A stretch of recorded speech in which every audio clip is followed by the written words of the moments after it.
Transport department silent department হয়ে গেছে। অনেক লোক রাস্তায় দাঁড়িয়ে থাকে, কখনো কি সার্ভে করে দেখেছেন কোথায় কোথায় বেশি লোক দাঁড়িয়ে থাকে অফিস ছুটির পর, যেখানে বাসের ফ্রিকোয়েন্সি বাড়াতে পারে, বাসের ফ্রিকোয়েন্সি বাড়লে তারা যাতায়াত করতে পারে? আমার চোখেতে প্রায় পড়ে।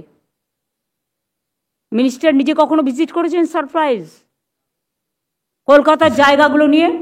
ট্রান্সপোর্ট সেক্রেটারি করেছে কখনো? হ্যাঁ দিদি, আমরা ফ্রিকোয়েন্সি বাড়িয়েছি কিছু, এবং কিছু কিছু কথাটার অর্থ কি? কিছু কথাটার কোনো অর্থ হয় না।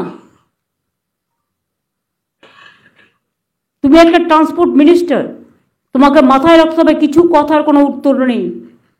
মানুষ যাতে অফিসে যাবার সময়, অফিস ফেরত বা অন্যান্য সময় ঠিকমতো যাতায়াত করতে পারে সেটা দেখতে হবে। কলকাতায় মাঝে মাঝে ঘুরে দেখো ওয়ার্কিং ডেগুলোতে, কোথায় কোথায়, শুধু কলকাতায় একটা জায়গায় গেলে হবে না, সারা কলকাতা ঘুরতে হবে, ইনক্লুডিং আইটি সেক্টর, ইনক্লুডিং হসপিটালগুলোর সামনে আফটার ভিজিটিং আওয়ার্স।